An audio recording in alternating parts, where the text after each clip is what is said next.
All right, just making a quick video review on this clip. It appeared on one of the Facebook groups I follow. Greg Van Curren posted this, and let's watch it. Did you know? Oh, well, that sucks. That sounds like it's not good, right? It says, let's move this. A shock collar can shock a dog for up to 11 painful seconds. Look, I love how they show the arc around it too. Look at that. Let's look at the effect. I know you can't hear a sound here, but it's making that bzzz sound. And they also have the dog making like a whimpering sound.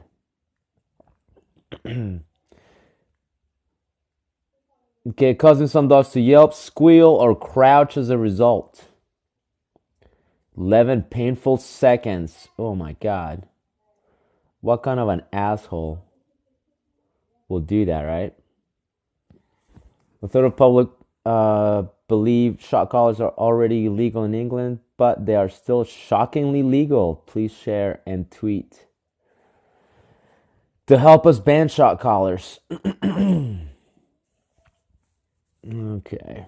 Thank you, Dog Trust, for that bullshit video. Let's see. Thank you. Oh, you're welcome. Such bullshit. Okay. So, real quick. Yes, the e-collar can be painful, okay? And it actually can be very painful. It can be very uncomfortable. But here's a lie. It doesn't actually go bzzz. It doesn't do that. There is no arc going through. A dog's not getting burnt. So that's not happening. That is where they're kind of sensationalizing it. They're making it out to be a lot worse than it actually is. And in some instances, yeah, I want the e-collar to be very painful, very uncomfortable. But these are not how you normally use the e-collar. If I want, for instance, to do crittering, this means I don't want the dog to kill any small animals. Yes, I want it to be uncomfortable. I want it to be painful because another animal's life depends on it. I'm okay doing this. Another instance would be snake proofing. Yes, if I'm going to do snake proofing, I want it to be incredibly painful. Okay?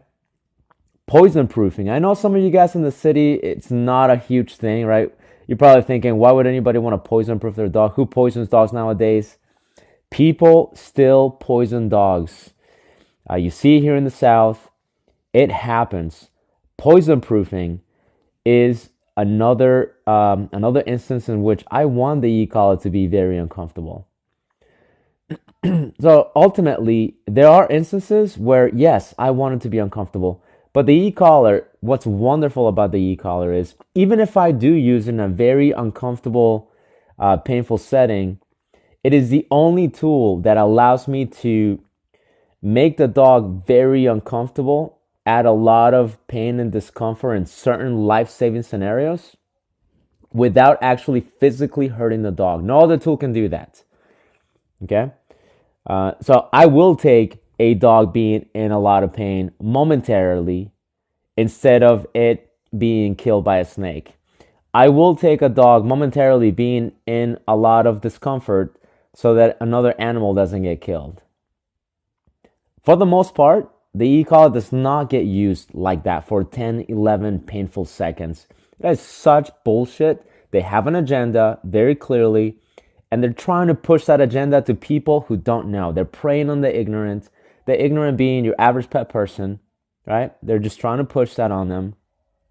It's just politics. As usual, just a bunch of bullshit. People trying to convince those who don't know to push their own agenda. For the most part, the e-collar is not used like that. If I'm teaching, I don't want it to be painful. It defeats the purpose of training. If I'm teaching something new, if I'm conditioning the e-collar, it has to be low. It has to be very low working levels. Once the dog gets really comfortable with that, then I can use slightly more uncomfortable levels as a correction. And these are, again, they're used momentarily. They're not used for 10, 11 painful seconds. It's the equivalent of a correction if the dog once already knows what a recall is, for example, once it already knows how to come back to you, it chooses not to come back to you when presented with a very high distraction. The bullshit argument, I mean, no, I keep saying bullshit, I'm sorry. But the BS argument then from some of these people is, well, if you train your dog the right way, you wouldn't have to shock them. What do you mean the right way?